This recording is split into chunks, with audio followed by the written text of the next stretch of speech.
We need to have a talk about Odin and his potential impact on the game, and just the way that the game has been structured as a whole. So I think there's a serious problem that needs addressing. You see, on the last few live streams over the last week or so, I've been mentioning that I'm contemplating going for Odin in the Cav crystals. And I need to hit you guys with a quick disclaimer that this is not the CCP, okay? These are the live servers. I'm just looking at the champion the same way that any player in their game can. Whether it's your first day playing the game or you're an established content creator, it doesn't matter, right? This is not the CCP. And I have not even tested this guy in a single fight on the CCP. I've never played the champion, have no idea if he's good or not. But something caught my attention. You see, when the champion was first released, we saw the champion spotlight, but they show it for the 5 stars. And when a new champion comes out, because I have no clue if they're going to be good or bad or what until I can actually test them, the first thing that I look for is how they can affect other champions, which normally stops at Synergies. And I take a quick scroll through the Synergies, and I don't see anything here too mind-blowing. You know, I see Angela is there for one of them, and Angela is a beast now, so I'm like, okay, that's cool, little buff to Angela, sweet. But then I noticed that, hey, check it out. Similar to Apocalypse and how he can make champions Horsemen of the Apocalypse, we have Odin here who can make champions Odin's Men of Asgard. I don't know. There's no official name for it. You basically just get to select different buffs that you want to give to another champion. There's 3 of them here. The first one is each fight gain an indefinite aptitude buff, increasing the potency of Fury, Armor Up, and Precision buffs by 13%. That's not bad. Okay, decent damage increase, but also nothing mind-blowing. But it's nice. If you can fit him on the team, that's really good. The next one says each fight gain an indefinite protection buff, preventing the loss of more than 18% of max health from a single source. This buff is removed when struck by a special 3 attack and does not mitigate the damage. Okay, if it could actually prevent you from dying to a special 3, oh man, this would be like the most broken pre-fight ever. But the way it stands, okay, still pretty decent. You know, there's times in Alliance War where if I could reduce that damage down, that might save me. All right, let's move on. The next one. Each fight gain an indefinite shock resist buff, increasing shock resistance by 80%. Now, this is the first one that really caught my attention. Was like, whoa, 80%. Like, you might not need a shock immune champion. You might be able to just take in any champ. Anytime that you need some shock resistance, just, take in Odin along with you on the team, and you could basically, with willpower, survive any situation where you would need shock resistance. Hopefully 80% is enough. I was like, okay, this is kind of cool. Maybe I'll consider going for him in the arena or something like that. And then on the live streams, someone was like, dude, Odin, he gives champions 90% shock resistance. And I was like, no. I looked at the champion spotlight. What are you talking about? And then I looked at the spotlight again. It still said 80%. But it turns out that's because it's different for 6-star champions. You see, the pre-fights for 6-star champions, the aptitude goes from 13% to now 15%. The protection goes from 18% being capped out in a single hit down to 15%. And that might not sound like the biggest deal right there. The aptitude buff, honestly, whatever, man. 13 to 15%, I don't really care. But the protection buff, when a champion will do a 5-hit combo to you, if it's capped out at 18%, they can still deal 90% of your entire life in that same combo. Now, in something like Alliance War, you're probably going to take some chip damage from a tough opponent or maybe some degen damage or something like that, where you might only have about 90% health left, and that could still kill you. It might save you, but it could still easily kill you. However, with the 6-star version here, a 5-hit combo with that protection buff, capping damage at 15% for each of the hits, that means you're only going to take a maximum of 75% damage. There are other factors that could go into it, like damage over time, or if a champion has a 6-hit combo, or, so on. But essentially, you could eat a 5-hit combo and only take a maximum of 75% of your health. In most wars, like, that would be enough to save me. That is a huge difference. 75% to 90%, like 90% for the 5-star, 75% for the 6-star. That's crazy. Then the next one is the biggest difference of them all. Instead of an 80% shock resistance buff, you gain a 90% one. which, on the surface might be like, okay, it's an extra 10%. So what? Big deal. But when you think about it like this, because you're reducing damage by 80%, that means you're taking 20% of the total damage. And then when you're reducing it by 90%, you're only taking 10% of the total damage. Now it's a difference of 20% to 10%. You're essentially cutting that damage in half for having the 6-star version compared to the 5-star. Half as much damage. That is the difference with this buff here. That is insane, man. That is like, oh man. There are certain instances in this game where, Omega Red, he's got 90% bleed resistance, right? And if you go up against a boss that has stacked health and they have, biohazard where you're taking some bleed damage on hit, Omega Red, he might not survive it unless you have the Coagulate Mastery to further reduce that bleed resistance. And that was when he's already at 90% bleed resistance. So yeah, like it's a pretty big deal having that extra bit of resistance. Shock is not the biggest, most important thing to resist in this game anyway, but still, that's a really big deal. So regardless of how good or bad Odin is, like I said, I have no idea about this champion. I want the 6-star version. So that brings me to the next point. How do you target 6-star champions in this game? Well, we have the Cav crystals as one of the ways, of course. Then we have, if we go to the crystals, we look at the featured crystals here, and we take a look. Looks like the featured crystal, it's going to be updating in about 12 days. But Odin, he's not going to be in this next pool. No, he's going to wait another 90 days beyond this 12. So you have about 100 days before you can even attempt to get Odin. And if I really want Odin, what I could do is just stockpile my 6-star shards the entire time until Odin is actually released.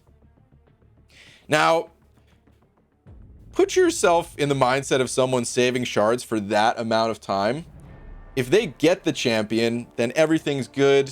They go on, being happy with the game, right? But if they miss the champion after saving for all that time, because it's still only a 1 in 24 chance. I don't even know if I can get 24 crystals by the time. I don't think I can. If I saved all my current shards, I've got about 6 crystals here. I could probably get maybe another 10 to have about 16 chances in total. But then that crystal lasts another few months. So maybe I could get about 24. So a pretty decent chance that I would be able to get him. But we're talking about that's after nearly like 200 days, like 190 days go by, and that's how many tries I would have in total for the champion. If I did not get him, like that's grounds for quitting the game right there, man. You know what I mean? Like that's just gonna feel so incredibly bad. There is no way to target champions currently. We used to have the arena to target a champion that was going to have the highest impact on our overall progression. 5 stars, we didn't get that arena until essentially 6 stars came out, but 6 stars, they weren't really the champions to be using until fairly recently in the history of the contest, when we're starting to be able to take 6 stars up to rank 3 and things like that. But we used to have that ability to grind for a champion that would have that immediate impact. We don't anymore. That's taken away, essentially, by not allowing us to grind for 6-star champions when they are the current champion to have. So we're going back to Cav crystals then. I mean, there's no featured crystals in here right now. But there are 300 units a pop for 0.31% chance at getting the champion that you want, right? So let's go to this website here that will actually calculate loot box chances, and I'm just going to type in 0.31% chance, because again, that's the featured Cav chance. And I was thinking, maybe I'll spend 3,000 units. What's 3,000 units? That's not really that big of a deal, right? Well, let's read this. When loot box of 0.31% chance is performed 10 times, the chance to get 1 or more is 3.06%. I mean, that's really low. It's really, really low. But just for fun here, Looking at my current units in game, I've got about 27,000. I could push that to over 30,000, popping open all my battle chips. So let's see if I spent all of those 30,000 on these crystals, what would my chances be? So 100 cav crystals now. When loot box of 0.31% chance is performed 100 times, the chance to get one or more is 26.69%. Less than 27% chance still. I cannot go all in for a less than 27% chance of actually getting this guy. Which means my desire, my care, my interest in new champions that are getting released has plummeted compared to in the past when I was able to grind for a 5-star champion that had a bigger impact. Odin is one of the first champions in a while that I've looked at and thought, man, this dude could really change the game in Alliance War. For Loki, we're an Alliance War focused alliance. And at the highest level of Alliance Wars, wars are won and lost by 1 or 2 deaths, like in that war. Like we're talking about some wars, teams have fewer than 5 deaths. It's a really big deal. Any way that you can find to prevent one single death. And looking at the pre-fights, Aunt May has it laid out so beautifully here, where you can see all the different star levels and how they scale. And right here we could see that in the white text, this is the 6-star, and in the grayed out text up here, this is for the 5-star. And just having that difference, that protection, I actually think is going to be huge in war. The other buffs, they might have an impact as well, but yeah, I actually think that protection is pretty legit for something like Alliance War. Elsewhere in the game, the other buffs probably have more meaning to them, but I would love to get this guy as a 6-star. Now, we do have another example of champions with pre-fights like this scaling with star level, and I don't really have an issue with champions' abilities scaling with star level. To me, it makes sense. To me, it makes total sense. Like, okay, you have a higher, more powerful version of a champion, their abilities should be stronger. We have Mr. Fantastic here, where he has 3 different pre-fights that he can put out there. One is a Petrify that goes from 35 to 40%. The other is defensive combat power rate that scales from 22 to 25%. And then potency of damage over time debuffs going from 22 to 25.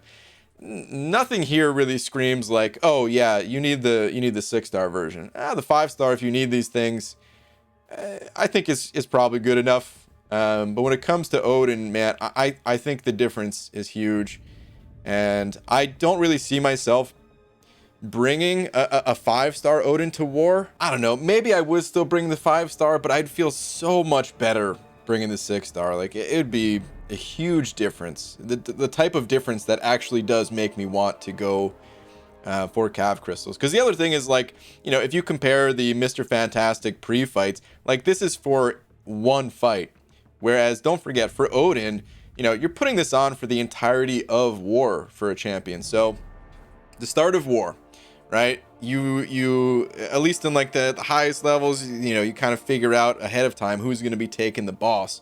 They're assigned that boss by whoever organizes the battle group.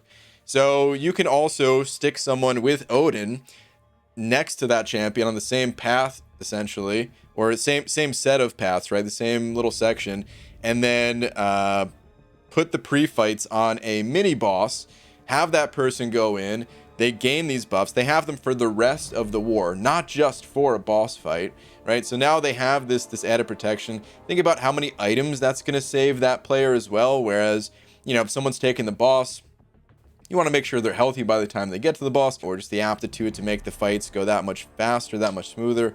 Like, I think it's a big deal. I think there's a tremendous amount of value in Odin's little pre-fight system here, but the difference between a 5 and 6-star, I think is a pretty serious difference. Like I said, it's got to be serious if I'm actually thinking about going for cav crystals, but I just kind of hate that that's the options, is to go for cav crystals or to save shards for an exceptionally long amount of time. We already know that Kabam, they've said in the past, they don't really want players saving shards. They don't want people just stockpiling shards for long periods of time.